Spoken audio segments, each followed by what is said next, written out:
Yes Jawahar Reddy గారు, ఇంటెలిజెన్సీ ఆంజనేయులు గారు, ఇలా చెప్పుకుంటూ పోతే వైఎస్ఆర్ సిపికి అనుకూలమైనటువంటి పోలీసు అధికారులు ఎవరైతే ఎన్నికల విధుల్లో ఎలక్షన్ కమిషన్ చేత మార్చబడ్డారో వాళ్ళందరూ కూడా వీటిలో ఇన్వాల్వ్ అయి ఉన్నారు అనేది ఎలక్షన్ కమిషన్ గుర్తించింది. ఎలక్షన్ కమిషన్ గుర్తించి వీళ్ళందరినీ మార్చింది. ఇక్కడ నేను చెప్పదలుచుకున్న విషయం ఏంటంటే, ఎన్నికల కమిషను మార్పు కనుక జరగకపోయినట్లయితే ఈ మాత్రమైనా ఎన్నికలు జరిగాయా లేదనేటటువంటి ఒక హింసాయుతమైనటువంటి భయానక వాతావరణం ఆంధ్రప్రదేశ్ లో ఎన్నికల ముందు ఏర్పడినటువంటి వాతావరణం. ఇది మేము చెప్పినటువంటిది కాదు, ఎన్నికల కమిషనే గుర్తించింది.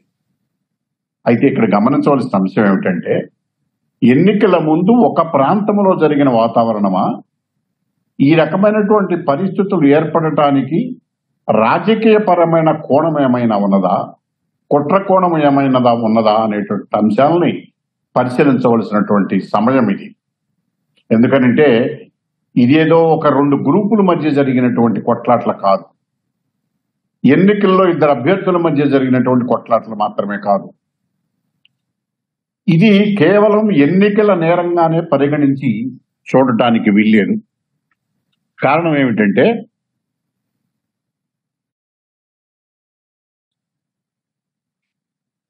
ఈ ఎన్నికల ముందు నుంచి మేము ఆరోపించిన విధంగా, ఎలక్షన్ కమిషన్ వారు తదుపరి గుర్తించిన విధంగా ఎన్నికలలో ప్రశాంతంగా జరగటానికి వీలు లేకుండా అనేక మంది పోలీసు అధికారులు, కొంతమంది పోలీసులు వైఎస్ఆర్సీపీ పార్టీతో లాలూచీపడి ఉన్నారు. ఆ విధముగానే ఎన్నికలకు ముందుగా ఆఫీసర్లని, వాళ్ళకి కావాల్సిన ఆఫీసర్ని వాళ్ళు నియమించుకుని ఉన్నారు. దాని ఫలితం వీటన్నిటినీ కూడా చీఫ్ సెక్రటరీ గారు మానిటర్ చేశారు, డీజీపీ గారు పథకాలు వేశారు, మిగతా అధికారులు వాళ్ళ కనుసన్నల్లో ఉండే అధికారులతో పకడ్బందీగా వాళ్ళ వ్యూహాన్ని రచించడం కోసం సిద్ధమయ్యారు.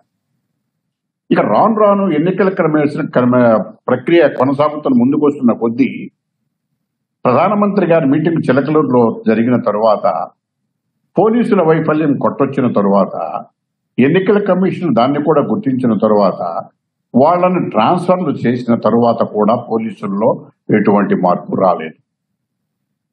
రాకపోగా ఎన్నికల అధికారుల విధుల నిర్వహణ కోసం ట్రాన్స్ఫర్ చేసిన అధికారుల ప్లేసుల్లో కొత్త అధికారులను నియమించమంటే చీఫ్ సెక్రటరీ గారు మళ్ళీ వాళ్ళకు సంబంధించిన అధికారులు మాత్రమే పంపించి చేతులు దులిపేసుకున్నారు.